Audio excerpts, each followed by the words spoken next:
Vous n'êtes pas obligé d'avoir une voiture. Dans la vie, il faut vivre selon ses moyens. Si on veut arriver quelque part, ne croyez pas que plus on a de l'argent, plus c'est facile. Non, plus on a de l'argent, plus c'est tentant de le dépenser et plus on peut se retrouver dans la...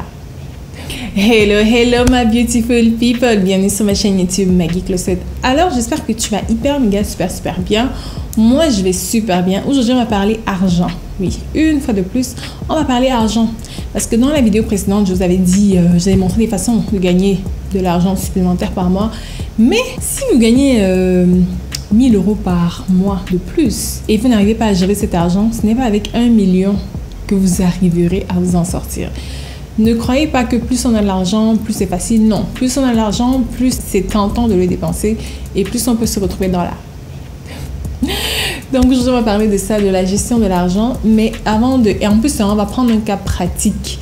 Oui, je vais vous montrer qu'avec quelqu'un qui gagne à peu près 2000 $ net d'impôts par mois, en 4-5 ans, la personne peut se retrouver à être propriétaire d'une maison de 500 000 $. Comment? Je vais vous montrer dans cette vidéo.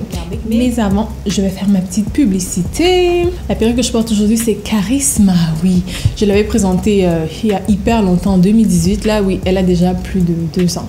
Plus de 2 ans. Je pense que, ouais, en novembre, ça faisait 2 ans. Parce que j'avais présenté cette vidéo, j'avais présenté cette perruque-ci. Donc là, je la porte en taille 20 pouces, densité 150% bonnelé 108. C'est du Virgin Hair que j'ai sur la tête.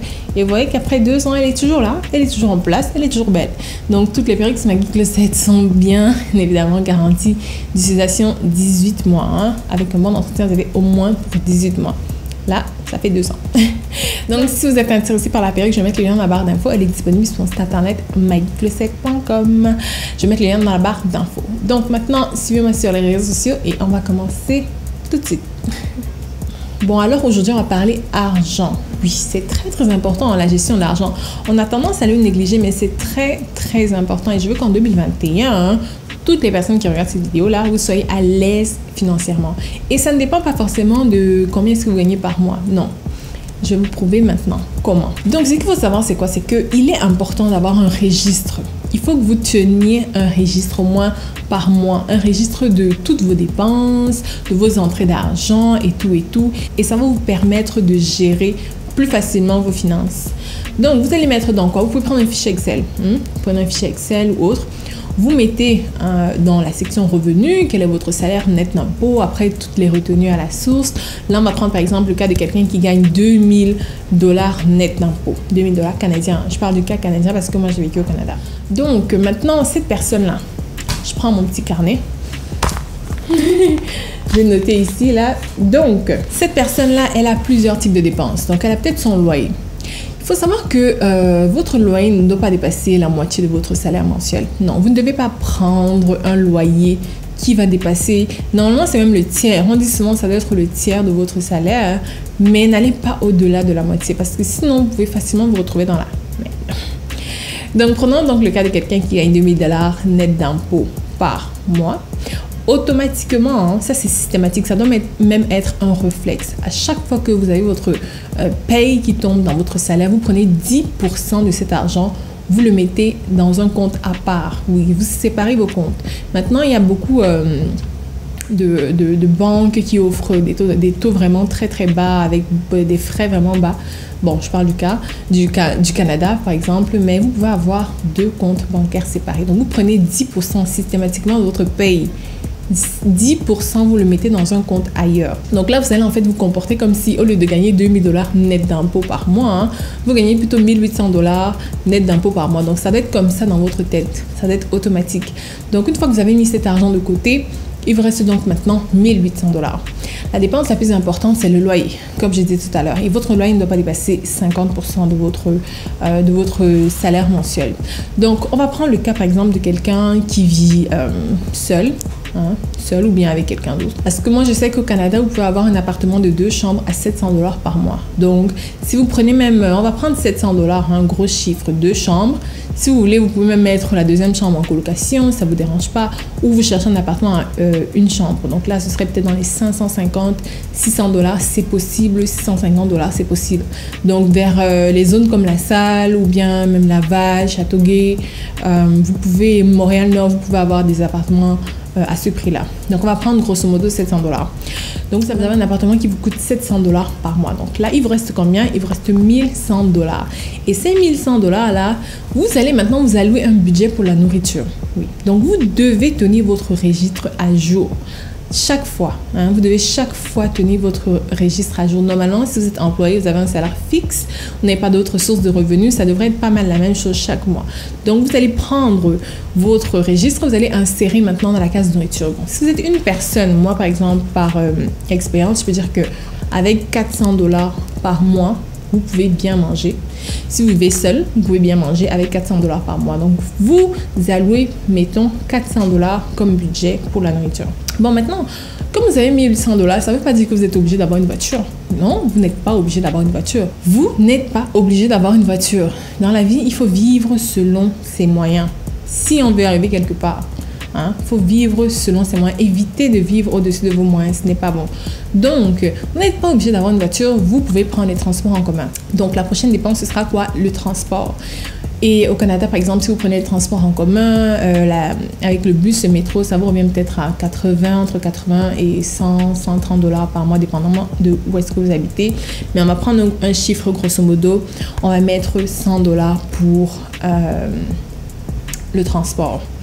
Donc là, on a quoi? On a 1800 le salaire, on a 700 le loyer, on a 400 la nourriture et on a 100 pour le transport. Ce qui fait déjà un total de dépenses de 1200 $. Donc sur les 1800 $, il vous reste encore 600 $. 600 $. Donc maintenant, quand vous avez comblé vos besoins de base, vous avez comblé le logement, vous avez comblé la nourriture, le transport, le reste, c'est de l'extra. Maintenant, vous pouvez vous allouer un budget divertissement ou habillement, si vous aimez bien la mode et autres, même perruque si vous voulez. Donc, dans les 600 $ là maintenant, vous pouvez dire que, OK, pendant 5 ans maximum, je vais faire peut-être juste une sortie resto par mois. Pendant 5 ans, je vais faire une sortie resto par mois je m'alloue un budget de 100 $. C'est énorme quand même, 100 $ pour une sortie resto. Donc, vous pouvez avoir une sortie resto ou bien au cinéma et autres. Vous pouvez juste mettre un budget loisir de 100 $. 100 $. Et là, il reste combien? Il reste 500 $. Donc, vous voyez que vous avez déjà épargné 200 $ que vous avez mis dans un autre compte. Cet argent est bloqué, vous n'y touchez pas. Et en plus, à la fin de chaque mois, vous pouvez encore avoir 500 $ en plus. Donc, si, grosso modo, encore vous voulez avoir un peu plus de loisirs, mais mettons qu'il vous reste en tout et pour tout, au lieu de 500 plus 200, ce qui fait 700 $, oubliez même les 200 là. Avec les 500 qui restent là, 500 $ fois 12 mois, ça fait combien? Ça fait 6000 $. Donc, vous avez la possibilité d'épargner par an 6000 $. Et en 5 ans, ça fait quoi? 30 000 $. En 4 ans, ça fait 24 000, 25 000 $. Et au Canada, sur la tranche, si vous prenez par exemple une maison, vous voulez une maison de 500 000 $, vous avez juste besoin de payer la mise de fonds que vous allez mettre, c'est 5% de la maison. Et 5% de 500 000 $, ça fait 25 000 $. Bingo, vous êtes bon en maths. Ça fait 25 000 $. Donc, au bout de 5 ans, en ayant travaillé et obtenu juste 2 000 $ net d'impôts, en 5 ans, mettons grosso modo 5 ans, vous êtes capable de quitter de la location à devenir propriétaire. Vous voyez? Donc, surtout, là, ça marche beaucoup plus pour les pays où les hypothèques sont données facilement. Donc, en Afrique, il n'y a pas d'hypothèque, mais en Occident, vous pouvez facilement devenir propriétaire en 4-5 ans. 4-5 ans. Vous voyez que dans la vie, en fait, il faut juste mettre de la discipline. Il ne faut pas se dire que plus on gagne, plus on doit dépenser. Non, il faut avoir une vision à long terme. Il faut se dire, OK, comment est-ce que je vois ma vie dans 5 ans? Comment est-ce que je vois ma vie dans 10 ans? Comment est-ce que je vais atteindre tel objectif? Et j'allais oublier même. Quand je dis donc que vous allez payer votre mise de fonds en 5 ans, chaque année maintenant, ou plutôt chaque mois, vous allez rembourser votre hypothèque sur à peu près 20, 30 ans et tout. Bon, c'est mieux que rien. Mais vous avez une maison qui va vous revenir à la fin pour vous, plutôt que d'être en location, pardon, je voulais dire. Tout est question de volonté. Et après, bon, vous n'êtes pas obligé d'aller avec une maison de 500 000 $, vous pouvez prendre une maison à 300 000 $ et bien vivre, parce qu'il ne faut pas oublier qu'il y a d'autres taxes qui rentrent en jeu. Il y a les taxes municipales, les taxes scolaires et plein d'autres choses qui rentrent dans une maison. Il faut pouvoir également entretenir la maison sont des frais aussi. Donc, il ne faut pas forcément courir et prendre une maison à 500 000 $, alors que vous pouvez avoir une maison à 250, 300 000 $ et être propriétaire sans problème, ne pas vivre au-dessus de vos moyens. Donc, ce que je voulais dire dans cette vidéo, c'est quoi? C'est que il est possible d'obtenir tout ce que vous voulez dans la vie. Il est vraiment possible. Tout le monde peut obtenir tout ce qu'il veut dans la vie. Ce qu'il faut, c'est la discipline. Et quand vous avez des rentrées d'argent, ne faites pas comme si vous êtes obligé de dépenser tout cet argent-là. Non, vous n'êtes pas obligé. Vous ne devriez même pas. Parce que pendant le Covid, là, il y a beaucoup de personnes qui se sont retrouvées dans la merde parce qu'ils n'avaient pas de fonds d'urgence. Ils vivaient au jour le jour. Tu vois quelqu'un qui gagne quand même 2 000 $ par mois et dit qu'il n'a plus d'argent, alors que s'il était vraiment, la personne vivait selon ses moyens, il n'aurait pas eu ces problèmes-là. Donc moi, j'aimerais qu'en 2021, toutes les personnes qui regardent cette chaîne-là, vous devenez vraiment consciencieux de vos finances.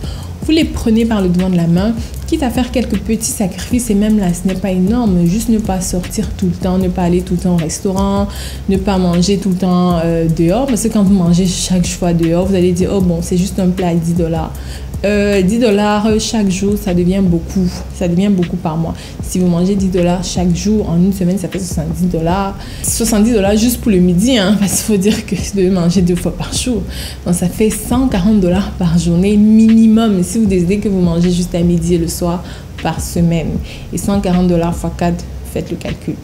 Donc je vous dis, franchement, prenez vos finances en main. Vous allez voir que vous avez la possibilité de vraiment être bien à l'aise. Et comme tout le monde aime dire, je suis propriétaire, vous pouvez aussi devenir propriétaire très facilement avec simplement un salaire de 2 000 $.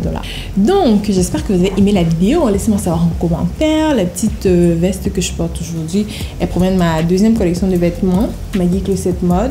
Je vais mettre le lien dans la barre d'infos si ça vous intéresse. Allez voir. Suivez-moi sur les réseaux sociaux et on se dit à très bientôt pour une autre vidéo intéressante. Je vous fais d'énormes bisous.